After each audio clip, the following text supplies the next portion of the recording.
를 향해 평화를 상징하는 비둘기가 날아가고 있습니다.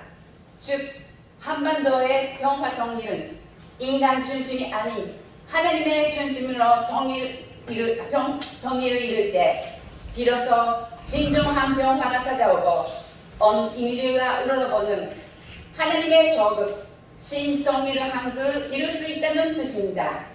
그럼 강의를 시작하겠습니다. 신통일의 한국론은 평화통일을 전체 조건으로 실현해야 하므로 평화통일에 대한 올바른 이해가 선행되어야 합니다. 그리고 평화통일에 대한 올바른 이해를 위해서는 평화에 대한 내용을 잘 알아야 합니다. 그러므로 다음은 평화에 대한 강한 내용을 알아보도록 하겠습니다. 먼저 소극적 평화의 개념입니다. 소극적 평화란 전쟁이나 분쟁이 없는 상태를 말하며 전체 적대 세력 간의 힘의 균형과 질서를 유지한 상태를 말합니다. 그러나 이것으로는 진정한 평화를 이룩할 수 없습니다. 예를 들면 독재 성공하의 삶처럼 위장된 평화를 나타낼 수 있기 때문입니다. 다음은 적극적 평화의 개념입니다. 적극적 평화란 인간의 정성성 존중된 평화를 말하며 선의를 가진 모든 사람들의 희망과 영혼에 분하는 보편적 가치를 말합니다. 이런 가치관에 보장된 환경에서는 모두가 공의를 실천하며 평화가 여름에를 결심맺게 됩니다. 여기서 공의란 하나님의 신존을 중심한 생각과 행동들을 말합니다. 통일에 대한 올바른 이해를 하기 위해서는 통일 문제를 어떻게 볼 것인가 하는 문제가 굉장히 중요합니다. 따라서 다음은 통일의 의미와 통일의 필요성에 대하여 알아보기로 하겠습니다. 먼저 통일의 의미입니다. 통일은 질적 측면에서 볼 때 국도의 통일을 의미하고 전지적 측면에서 볼 때 제재의 단일화를 의미합니다. 사회 문화적 측면에서 볼 때 다양하고 분부한 사회 문화적 공동체를 발전함을 위하고 경제적 측면에서 볼 때 서로 다른 두 경제권의 통합을 의미합니다. 다음은 통일의 필요성입니다. 역사적 차원에서 볼 때 한반도의 역사 문화의 복원과 미래지향적 개선을 위해 필요하고 지리적 차원으로 볼 때는 남과 북의 삶의 공간을 확대하기 위해 필요합니다. 사회적 경제적 차원으로 볼 때는 사회의 성숙한 발전과 국가 공동체의 번영, 국제적 일상의 제고를 위해 필요하고 인도적 차원으로 볼 때는 이산가족이 다시 만날 수 있도록 그분들의 공동체를 해석하기 위해 반드시 필요합니다. 여러분, 그렇다면 통일을 해야 하는 이유가 무엇일까요? 왜 통일인가요? 통일은 바로 우리의 바르던 미래이자 피할 수 없는 생명이기 때문입니다. 그리고 무엇보다 한반도의 통일은 남북 문제를 두는 것과 동시에 세계 문제를 두는 열쇠가 됩니다. 여러분, 남북이 통일되면 어떻게 데리고 갔습니까? 여러분도 많이 생각을 해보셨을 겁니다. 여기서는 통일로 인하여 얻어질 경제적 효과를 두 가지만 짚어서 말씀드리고자 합니다. 첫째, 통일 한국은 경제 강국이 될 수 있습니다. 북한은 경제력이 있는 상품 생산이 제적지입니다. 지금 한국은 경제적 성장동력이 존재되어 있고 북한은 경제난이 허덕이고 있습니다. 그러나 우수한 기술력과 자본을 가진 한국과 발전초에 달하는 자원과 우수한 노동력이 가진 북한이 함께한다면 엄청난 시너지 효과를 가져오게 될 것입니다. 예를 들면 한국의 제철소와 북한의 철강석이 합치면 중국의 거대한 초록강 산업을 뛰어넘을 수 있는 막강한 경제력이 갖출 수 있습니다. 또 하나, 통일 한국은 세계 물류의 중심국이 될 수 있습니다. 현재 우리나라는 지리적으로는 국가에 맡겨 섬나라와 다름없는 상황입니다.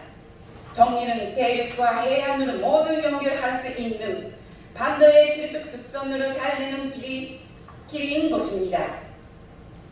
그렇다면 한반도가 통일되면 한일 해저 터널이 건설되면 일본에서 통일 한국 통해 러시아, 중국, 유럽까지 연결됩니다. 미국과 러시아를 연결할 수 있는 베링 해협 터널이 건설된다면 북미, 중미, 남미까지 세계를 하나로 연결할 수 있게 됩니다. 이것이 바로 문성명 전재님께서 오래전부터 한학자 전재님께서 오래전부터 주장해 오신 세계 변화 프로젝트인 국제 하이웨이입니다. 이것이 실현된다면 세계의 모든 물자 유통과 교통 라인이 한반도를 경유하게 될 것입니다. 이로 인하여 통일 한국은 비약적인 경제 성장과 어마어마한 영향을 갖게 될 것은 틀림없습니다. 그래서 통일은 미래이자 희망인 것입니다. 반드시 통일을 이루어야 합니다. 그렇다면 통일은 어떻게 할 것인가요? 세 가지를 말씀을 드리겠습니다. 첫째, 이제는 접근 방법에 대한 발전 전환이 필요합니다. 큰 것이 아닌 작은 것부터 전지적인 방법이 아닌 비정지적인 방법으로, 이념이 아닌 실용적으로 생활에 밀착된 방법으로 해야 합니다. 그리고 무엇보다 우리는 하나의 민족이라는 것을 잊어서는 안 됩니다. 일회성이 아닌 지속적인 방법으로, 정부 차원이 아닌 민간 차원으로 해야 합니다. 그리고 통일을 위해서는 받는 것보다 먼저 주는 일에 역점을 두고 통일 운동들을 이끌어 나가야 합니다. 둘째, 통일을 대비해야 합니다. 담력의 정부가 같은 자본주의를 지향해야 하며 남북 지역 분열을 통제해야 하며 중국에 종속되어 있는 일을 반드시 막아야 합니다. 그리고 남북 간의 사상 문제를 극복하기 위해 노력해야 하며 강대국 사이에서 그들의 변화를 위해 중재 역할을 하는 그랜드 코리아가 되어야 합니다. 이 모든 것을 이루기 위해서는 한일 해저 터널과 베링 터널 건설이 반드시 필요합니다. 셋째, 통일에 대한 우리의 준비 자세입니다. 먼저 작은 것도 단순하게 무리하지 않고 지속적으로 준비해야 합니다. 왜냐하면 70년이란 긴 세월 동안 분단되어 있는 동안 남북 사이에는 많이 차이가 생겼고 통일이 필요하지 않다는 사람들도 늘어나고 있기 때문입니다. 그래서 먼저 작은 통일부터 이루어야 하는 것입니다. 한 가지 방법으로는 한국에 살고 있는 3만 5천 명의 탈북자를 도와주면서 남북 공동체를 회복하기 위한 노력을 해야 하는 것입니다. 그리고 통일 준비는 빨리빨리보다 미리미리 해야 하는 것입니다. 지금부터 북한의 한 지역을 나의 제2의 고향처럼 생각하고 관심을 가지고 사랑을 베푸는 것입니다. 그리고 무엇보다 간절한 참사랑이 필요합니다. 참사랑이란 위하는 사랑이고 상대를 위하여 투입하고 또 투입하고 잊어버리는 사랑입니다. 참사랑의 힘은 싸우는 것이 아니고 간제가 아니고 자연 굴복시키는 것입니다.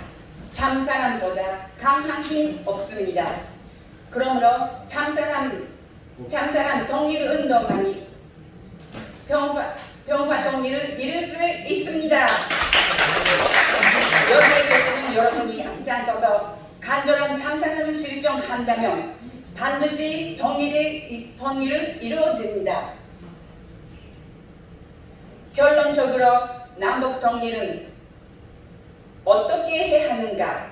이 질문에 대한 2015년 12월 17일 평화 통일 실천 국민대회에서 주신 한학자 전재님 특별 메시지를 소개하면서 오늘 제 말씀 마무리하고자 합니다. 1. 분단선의 단순한 질적 혈연적 분단선이 아니라 양보할 수 없는 가치관의 분단성입니다. 2. 공산주의와 민주주의로 갈라진 남북 간의 분단은 잘못된 역사를 출발해서부터 기인되었습니다. 3. 따라서 민주와 공산주의가 가지고 있는 한계를 극복할 차원 높은 통일 사상이 필요합니다. 4. 통일은 경제력이나 군사력만으로는 할 수 없고 북한 동포를 돕는 참사하는 정신이 필요합니다. 5. 참사의 정신이 하나님은 주인이 남북 평화 통일은 하나님이 주도하시는 신통일 한국이 되어야 합니다. 여러분 보십시오. 신통일 한국이 이루어진 모습입니다. 너무나 아름답죠? 이 아름다운 신통일 한국을 어떻게 하면 이룰 수 있을까요? 여기 계시는 여러분이 먼저 일어나야 합니다. 종교가 하나 되어 온 국민이 하나 되어 통일을 외친다면 반드시 신통일 한국을 이룰 수 있습니다. 여러분 그렇게 생각하시죠?